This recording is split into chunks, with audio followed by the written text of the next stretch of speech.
você tocou no ponto do cacau, que acho que é um tema que ficou muito em voga, né? Como você bem falou, o preço subiu muito e acho que é uma pedra no sapato para vocês e para qualquer empresa do setor, assim.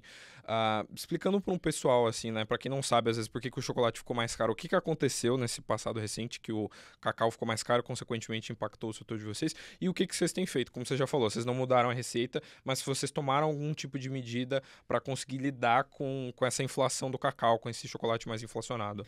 Olha, eu digo para você que foi o maior pivô rígido dessa minha trajetória profissional de quase 30 anos.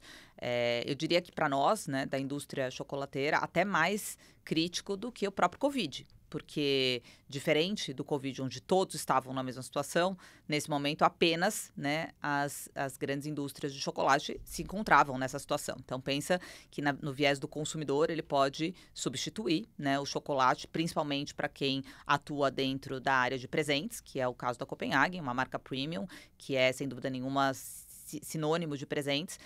Então, a gente sempre olhou muito para esse espectro mais ampliado da concorrência não direta, né? Mas a gente concorre com beauty, a gente concorre com fashion, a gente concorre com tech.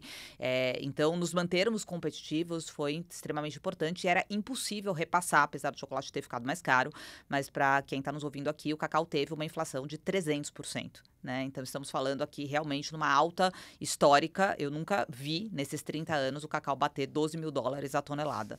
Né? A gente começou aqui precificando a $4.500, sendo que historicamente era 2.500. Estamos vendo uma tendência aí de voltar para 6.000, ou seja, ainda muito acima do que é o patamar histórico.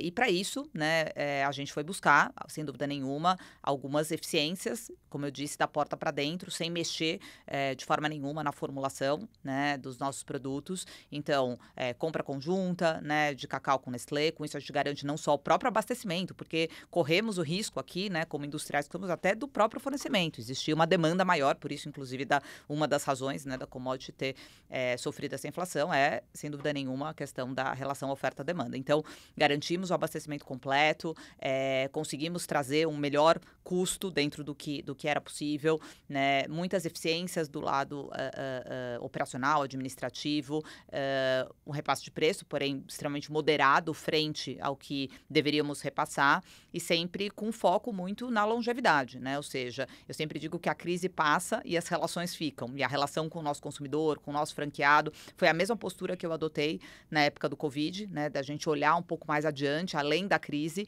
e entender que a gente tem uma marca muito forte, uma rede muito bem estabelecida e que a gente precisa garantir esse diferencial competitivo e continuar atendendo o nosso cliente com a maior excelência possível.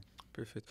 Não, realmente esse repasse é impossível, né? Deixar o chocolate 4 vezes mais caro, ia ser ia ficar todo mundo sem chocolate. E o que eu ia perguntar, assim, como você falou, vocês começaram a assistir um cenário e esse cenário foi mudando, né? Como você falou, uma alta muito fora da curva, então aquela coisa, vocês e todas as outras empresas têm que atualizar a planilha, aquela coisa toda. Mas, assim, do momento que a gente tá, né, desse primeiro semestre de 2025 para frente, tem perspectiva disso mudar? Você que está dentro da indústria, como que você vê o final de 2025 e os próximos anos para esse cenário específico de inflação do cacau? A gente vê ainda 2025 bastante difícil, né? Não nos seus picos, mas ainda bastante difícil, e já um cenário um pouco mais otimista a partir de 2026.